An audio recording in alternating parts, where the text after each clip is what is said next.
Oh, wow. Ooh. Wow. How did you pull this off? That is impressive. Wow. That is fantastic. Wow. That's great. Oh, wow. So basically, this is the speed with which it supports on a shared space, on a shared document. Through this interface, it's able to give you like that level of, collaboration. Wow. I can see when we were just doing our team project, sharing one PowerPoint deck and as the previous version, and then making edits with 4 people on the call, it just slows down your productivity tremendously. Those are the kind of scenarios, it makes it feel like you're working on your own local laptop. There is no lag between how I would type into my space versus my local computer. Oh, wow. This is all uncached. You can't cache. Oh, wow. In a shared space. This is mind-blowing, man. I have not seen this kind of a performance in any shared web and collaborative environment. They have come to accept that on a Zoom call or on a Teams call, that only texts become in real time. Any audio, any video, any sharing of screens, there's a loss of resolution and fidelity. It is pretty significant. I think what is truly significant is that you're saying that as you're talking and as you're telling it, the AI agent, like what you want it to do. So which means if we are collaborating and brainstorming on a problem, if I want to ask a variation of the question that you asked, I don't need to separately tell you to do that. I'm saying, hey, I can just go, hey, Sparky, and then I say, you know what, let's change that a little bit. How about, and I think since you have built something, since you built a full duplex pipeline here, I could also say, stop, Sparky, let me modify the question, because you have in this whiteboard, in this workspace, if everyone is authorized to interact, they can, which means a leadership review, for example, or a review of an idea proposal. You can just in real time, just engage. Oh, wow.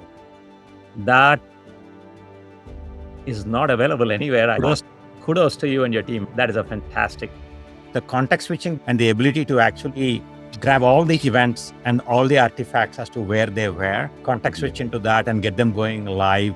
That is fantastic. Which means basically in everything, both in terms of performance and intelligently designed IP that drives all of this, and solving a problem of collaboration that on players like Zoom is just such a pathetic experience. So that is truly,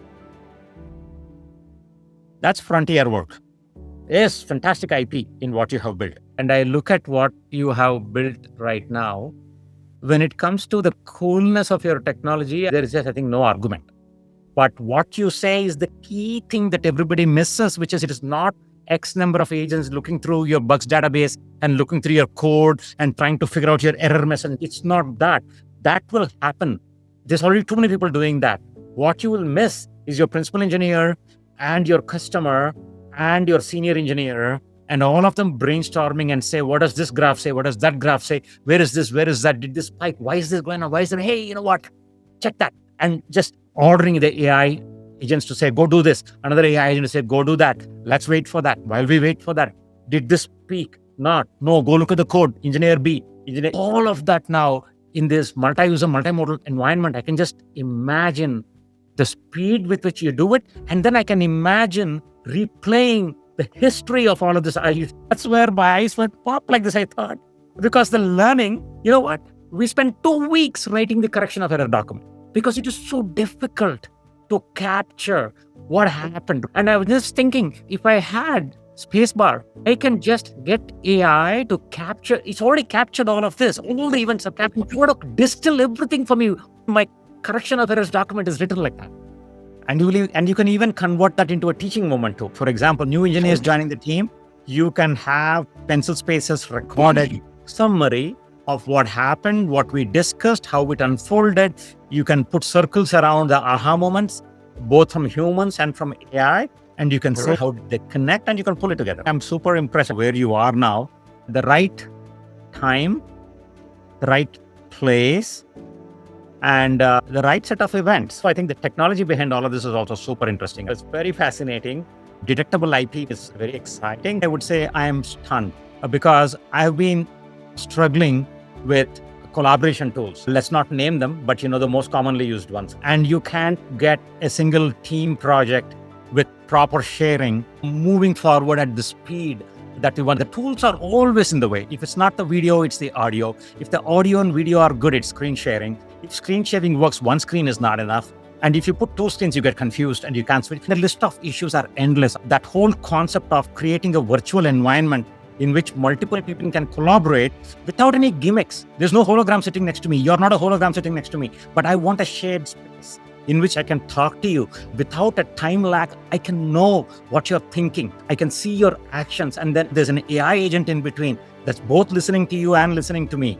And if you give it some guidance and I wanted to correct that guidance, there is no time lag and we can just do these things in real time. These are revolutionary capabilities. These are absolutely revolutionary state-of-the-art capabilities that do not exist today. And the fact that y'all have built this and the performance of this is so stunning.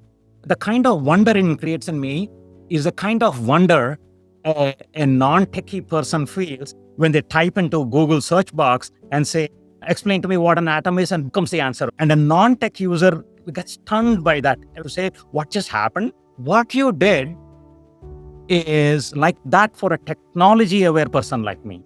I didn't expect this because I've never seen it before. So kudos to all of you in terms of just what you have built. I'm very impressed with your mission. You've built a team with a strong culture and you are seeking to make a difference in the world. It's that kind of a person and a team and a leadership that actually gets involved in building this kind of a product.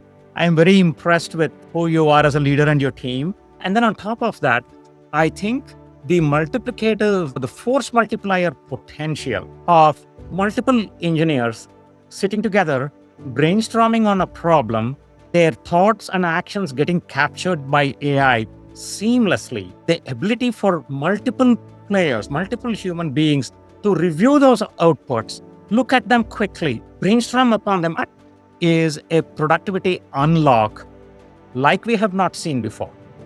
What that means is you can build teams in which a couple of strong leaders will raise the productivity of the entire team because the platform allows you to do that. That kind of potential is super exciting. The list of potential products that you have shown me and the fact that you thought about core compliance like HIPAA, security, governance, privacy, compliance, when these things are built into your substrate and you're able to deliver performance that does not sacrifice and also does not significantly increase your infrastructure costs, now you have the perfect recipe upon which you can build all sorts of applications. And you need 1, 2, 3 applications there to really show what this platform can do. And then people will ask and say, how did you pull that magic off? The answer would be because I use Spacebar. I am happy for a team. I hope that kind of killer apps are produced so that you can hit your hockey stick curve. What you're building is genuinely exciting.